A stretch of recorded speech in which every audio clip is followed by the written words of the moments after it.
Assalamualaikum warahmatullahi wabarakatuh. Perkenalkan, nama saya Vivi Rahmatul Hidayati. Saya adalah dosen di program studi PGSD FKIP Universitas Mataram. Dalam hal ini, saya sebagai DDS akan menjelaskan beberapa gambaran umum mengenai mata kuliah yang akan saya praktikkan dalam pembelajaran. Mata kuliah ini bernama Pembelajaran Matematika SD, di mana mata kuliah ini adalah mata kuliah wajib yang diampu oleh mahasiswa semester 5 dengan kode mata kuliah 411220 dengan bobot 3 SKS dan dengan koordinator bidang keahlian adalah saya sendiri. Saya bertim bersama dengan teman-teman menyusun NPS sekaligus RPM dalam pelaksanaan mata kuliah ini. Baik, dalam hal ini saya akan menjelaskan deskripsi dari mata kuliah pembelajaran matematika SD. Mata kuliah ini adalah mata kuliah wajib yang harus ditempuh oleh mahasiswa semester 5 pada program studi PGSD FKIP Universitas Mataram. Mata kuliah ini mewajibkan atau mengharapkan mahasiswa untuk bisa menguasai berbagai kemampuan pedagogik matematis. Di antaranya adalah memilih teori pembelajaran, memilih model pembelajaran, mengembangkan media pembelajaran matematika, serta memahami semua konten matematika pada pembelajaran matematika di sekolah dasar. Selanjutnya, mahasiswa diharapkan untuk bisa menyusun modul ajar yang berbasis model pembelajaran yang sudah mereka pilih, diantaranya pada materi-materi bilangan, aljabar, geometri dan pengukuran, serta analisis data sederhana. Kemudian setelah menyusun modul ajar, harapannya mahasiswa bisa mempraktikkan pembelajaran yang sesuai dengan modul ajar yang telah disusun, yakni baik itu peer teaching maupun micro-teaching. Baik, selanjutnya adalah bahan kajian dari mata kuliah ini. Yang pertama adalah teori belajar. Dalam hal ini, mahasiswa diharapkan mampu memberikan contoh-contoh pembelajaran matematika pada teori-teori belajar yang sudah dipelajari. Yang kedua adalah NCTM atau National Council of Teacher and Mathematics. Di sini ada 5 kemampuan yang harapannya bisa diintegrasikan ke dalam pembelajaran matematika SD, yakni kelima-limanya adalah: yang pertama adalah listening and proof, yang kedua adalah problem solving, yang ketiga adalah connection, yang keempat adalah communication, dan yang kelima adalah representation. Selanjutnya adalah materi matematika sekolah dasar. Dalam hal ini, mahasiswa diminta untuk bisa mengetahui dan bisa menganalisis apa saja konten-konten matematika pada pembelajaran matematika SD. Dalam hal ini, kurikulum Merdeka menjadi acuannya. Ada 4 elemen, diantaranya bilangan, aljabar, geometri dan pengukuran, serta analisis data sederhana. Selanjutnya adalah materi mengenai model pembelajaran matematika sekolah dasar. Dalam hal ini, mahasiswa difokuskan untuk memahami mengenai model pembelajaran CTL atau Contextual Teaching and Learning, kemudian RME, yakni Realistic Mathematics Education. Selanjutnya adalah beberapa model pembelajaran yang saat ini sedang digaungkan seperti Project Based Learning, Problem Based Learning, dan yang lainnya yang mungkin mahasiswa pilih untuk bisa diintegrasikan ke dalam pembelajaran matematika. Selanjutnya adalah pengetahuan mengenai numerasi, asesmen awal numerasi, dan pembelajaran berdiferensiasi. Di sini, karena saat ini menggunakan kurikulum Merdeka, maka kami bermaksud untuk membekali mahasiswa dalam memahami dan mempunyai kemampuan dalam melaksanakan asesmen awal numerasi, serta mengembangkan ide-ide pembelajaran yang nantinya menjadi dituangkan pada pembelajaran berdiferensiasi.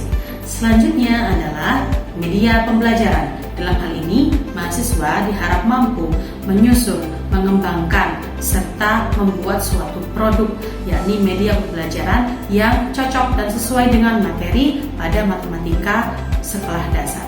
Selanjutnya adalah modul ajar matematika. Mahasiswa diharapkan mampu untuk menyusun modul ajar yang dahulunya bernama RPP. Nah, karena sekarang adalah kurikulum Merdeka, maka diharapkan mahasiswa mampu menyusun modul ajar sesuai dengan ketentuan yang berlaku. Selanjutnya adalah sistem dan metode pembelajaran. Dalam hal ini, DYS menggunakan project based learning dan case method. Di sini mengapa DYS menggunakan itu? Karena harapannya siswa lebih banyak mencoba dan turun ke lapangan untuk mempraktikkan tujuan akhir dari pembelajaran dari perkuliahan ini, yakni mampu untuk melaksanakan pembelajaran matematika, baik itu peer teaching maupun micro teaching. Sehingga sebagian besar dari penugasan berbentuk proyek di mana mahasiswa harus menyusun sesuai dengan aturan yang sudah ditentukan oleh DYS dan juga tim mengajar. Selanjutnya adalah interaksi dengan mahasiswa. Di sini DYS melaksanakan interaksi dengan mahasiswa dalam bentuk diskusi maupun dalam bentuk pelaksanaan pelaporan tugas dan proyek. Selanjutnya adalah sistem penilaian. Pada penilaian mata kuliah pembelajaran matematika sekolah dasar, ada 3 aspek penting yang harus diketahui, yakni yang pertama adalah penugasan, yang kedua adalah project 1, yang ketiga adalah project 2. Pada penugasan dilaksanakan pada setiap materi. Ada 7 materi inti yang harus dibahas oleh mahasiswa, sehingga setiap materi diberikan bobot sebesar 5%, totalnya menjadi 35%. Selanjutnya adalah project 1, yakni penyusunan modul ajar. Mahasiswa harus mampu menyusun modul ajar yang sudah dirancang, yang kemudian itu terdapat di dalamnya model pembelajaran, konten materi, dan langkah-langkah pembelajaran, serta seperangkat bahan untuk mengajar plus dengan evaluasinya, di mana nanti ada beberapa indikator yang harus diperhatikan oleh mahasiswa, dan untuk total skornya akan diberikan bobot 25%. Selanjutnya adalah project 2. Project 2 adalah pembuatan video pembelajarannya. Otomatis ketika melaksanakan project tersebut, mahasiswa harus melaksanakan pembelajaran yang berdasar pada modul ajar yang sudah disusun, sehingga terdapat beberapa indikator penilaian. Salah satunya adalah kesesuaian antara modul ajar dan pembelajaran yang sedang dipraktikkan. Pembelajaran ini bisa dalam bentuk micro teaching maupun peer teaching, dan untuk bobotnya adalah 40%. Dapat dilihat di sini bahwa dalam proyek totalnya adalah 65%, sehingga bisa kita sebutkan bahwa RPS mata kuliah ini berbasis proyek. Terima kasih.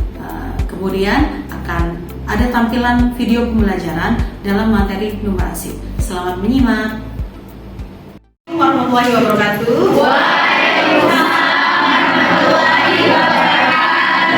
Oke, selamat pagi. Sudah siang ya?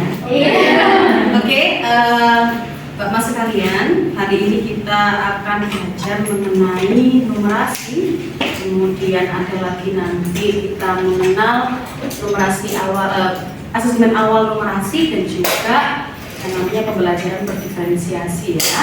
Tetapi untuk kali ini yang pertama saya ingin menjelaskan sedikit dan kita tanya jawab sedikit mengenai numerasi. Yang pertama adalah, coba kita brainstorming sedikit ya. Yang pertama, kira-kira menurut kalian numerasi itu apa sih? Ada yang mau? Menurut saya numerasi itu merupakan sebuah keterampilan kita dalam menghitung atau mengetahui angka. Katanya Mbak yang berjilbab pink ini, siapa namanya Mbak? Anissa Ayu bilang kalau ini adalah numerasi itu kemampuan berhitung gitu ya. Mungkin ada lain yang ingin menambahkan atau punya pendapat lain, boleh yang berjilbab. Silakan Mbak. Terima kasih Bu. Lanjutan dari saudari Ica Supadi tadi bahwa numerasi itu kemampuan menghitung, dan bagaimana juga numerasi itu merupakan kemampuan bagaimana kita menerapkan apa yang kita bisa hitung itu di dalam kehidupan sehari-hari. Oke. Statement pertama bilang kalau bahwa numerasi adalah kemampuan untuk berhitung, ditambahkan kemudian kemampuan berhitung yang nantinya bisa diterapkan untuk kehidupan sehari-hari. Masalah di kehidupan sehari-hari. Apakah benar yang diutarakan? Coba kita cek ya.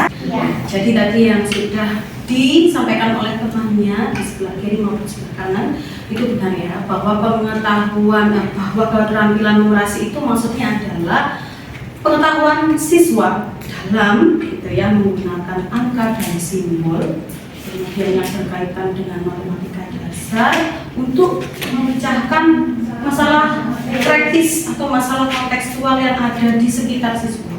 Jadi siswa harus paham tuh masalahnya itu, tahu konteksnya begitu ya, baru nanti bisa dipecahkan dengan kemampuan numerasi yang dia miliki.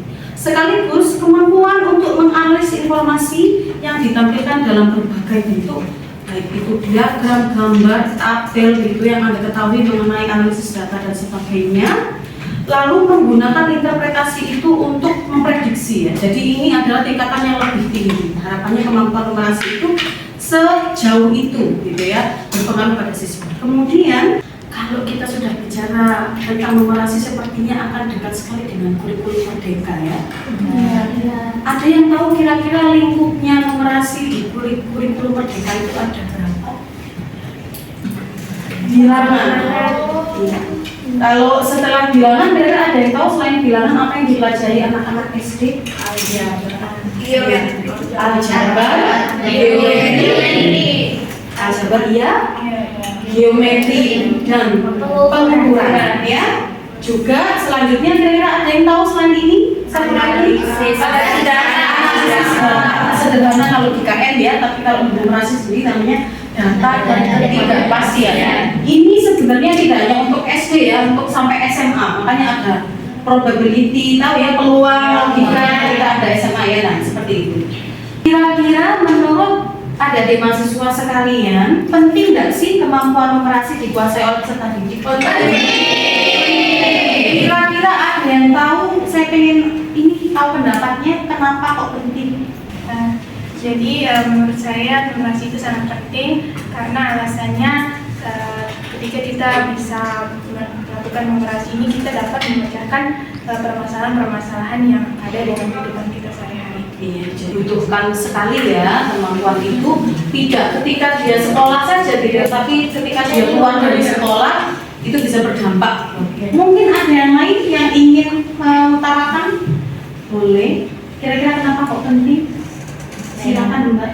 Selain memecahkan masalah yang disampaikan oleh Ayu, manfaat dari numerasi juga bisa kita gunakan untuk mengolah keuangan kita dalam kehidupan sehari-hari. Iya, ini kan yang paling penting ya, mengelola keuangan gitu ya. Baik, ternyata memang numerasi itu penting Mbak Mas ya, selalu dibutuhkan dalam semua aspek kehidupan sehari-hari, di rumah, tempat kerja maupun di tengah masyarakat. Kalau sekarang belum terasa, pasti nanti suatu saat terasa gitu. Apakah Mbak Mas sudah merasa penting sekali numerasi? Sudah merasa. Bayangkan di zaman dulu perempuan belum boleh sekolah gitu ya. Iya. Tidak tahu tuh 1000, 2000 itu bagaimana tulisannya gitu ya, misalkan. Apakah nanti tidak kesulitan ketika di pasar Mbak Mas? Ya semua kesulitan gitu ya, jadi itu kesulitan.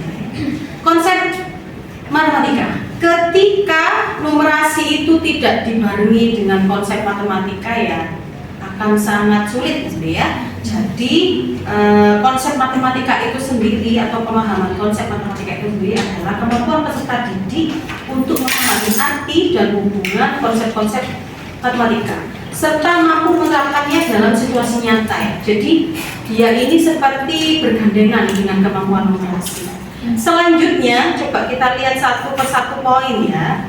Kalau siswa itu punya konsep yang benar nih, oh ternyata siswa tahu konsep persegi.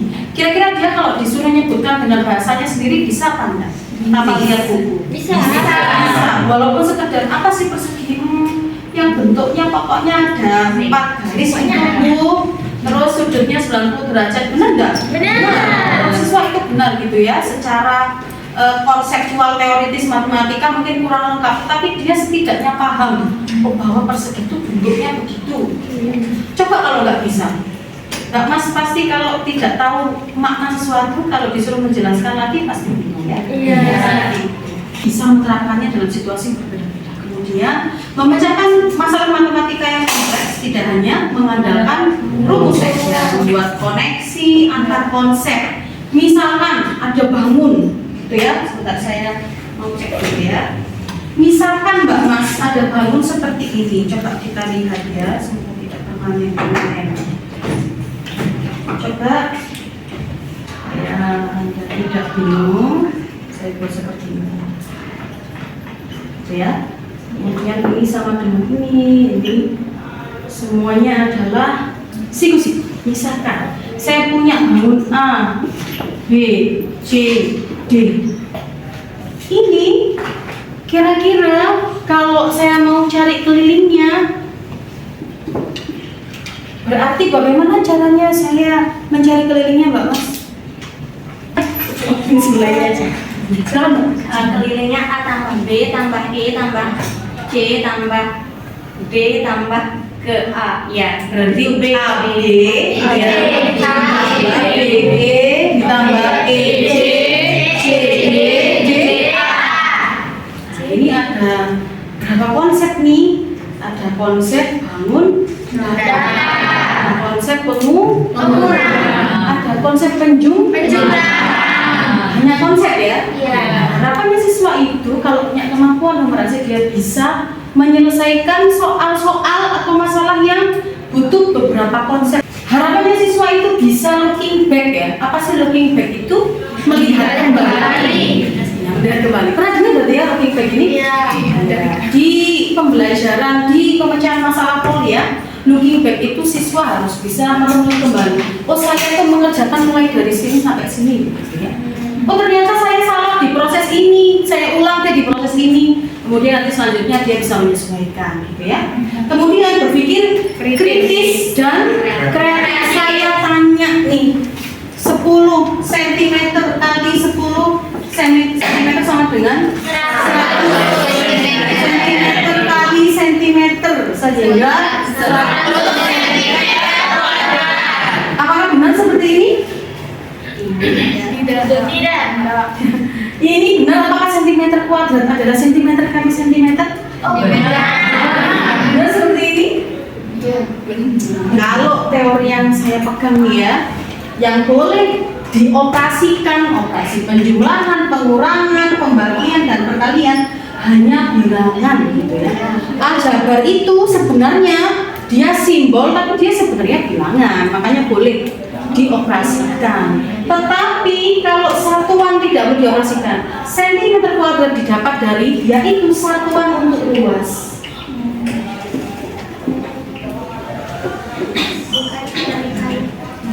Ada yang ini namanya berpikir kritis gitu ya. Kira-kira paham nggak dengan konsep matematika yang ini gitu ya? Apakah itu satuan atau dikalikan gitu ya? Contohnya seperti ini.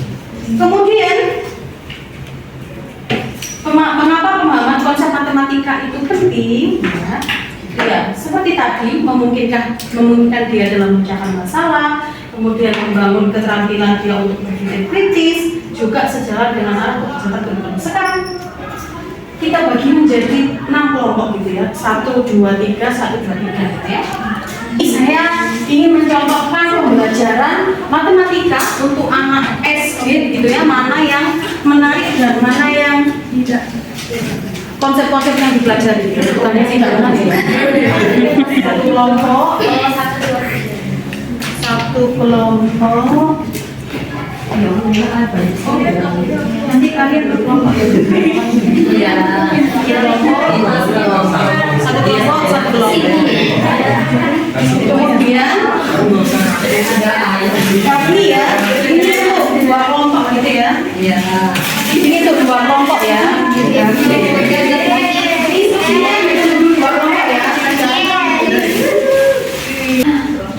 Oke, Mbak Mas sekalian, silakan coba sekarang misalkan saya ini guru ya, yang menyediakan media seperti ini. Oke, anggap saja Mbak Mas ini adalah anak-anak kecil umur 7 tahun gitu ya. Atau nggak tahu umur berapa, pokoknya anak SD. Ayo anak-anak, silakan sekarang sudah memegang piring-piring kertas ya. Nah, sekarang piring-piring kertasnya itu dilihat simbolnya gitu ya. Kan kemarin sudah tuh belajar sedikit-sedikit ya tentang bilangan. Silahkan diisikan sesuai dengan bilangan itu. Kalau 5 berarti kita isi dengan permen sebanyak 5. Perhatikan ya. Sekarang berbagi ya, temennya dikasih ya, silakan dikasih ya.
ya.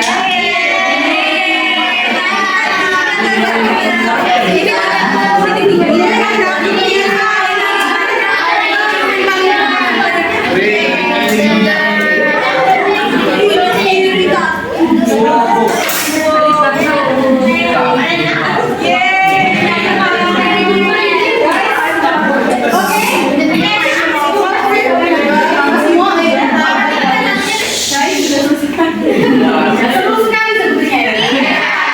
Oke, sebentar. Kita ayo mengkoreksi ya, apakah sudah benar atau masih ada. Pertama, yang paling sedikit ada berapa permennya? Kayak saya ngajar anak SD. Ya, yang kedua? 2. Yang paling banyak berapa? 5. Oke, berarti cukup di sini ya. Misalkan kita analisis sekarang ya, apa yang terjadi dengan permainan ini, dan perlu diketahui bahwa tidak harus permainan mahal. Kalau Anda ngajar 5 tahun berarti 5 kali harus mengajar kali ini gitu kan. Makanya pakailah, bikinlah media yang permanen seperti kertas itu kan nanti bisa dipakai lagi. Mungkin pakai batu bisa ya. Tapi sayangnya nggak bisa dimakan nanti. Ya, jadi silakan nanti dipilih, boleh biji-bijian, jagung, kalau beras kalau kecil ya. Jagung, apalagi waduh kacang ya, bisa dimakan juga. Silakan Mbak Mas. Sekarang saya ingin melihat bagaimana analisis Mbak Mas mengenai konsep matematika apa yang terdapat pada permainan tadi. Bilangan. Oke, bilangan. Ya. Kemudian apa lagi? Perbandingan. Sedikit lagi, sedikit sebelum perbandingan. Gitu ya. Kalau membandingkan biasanya sudah mengurutkan Mbak. Oh 5 dengan 2 itu sudah membandingkan, di atas sudah mengurutkan ya. Jadi mengurutkan kira-kira Mbak Mas, ini cocok untuk anak SD kelas berapa?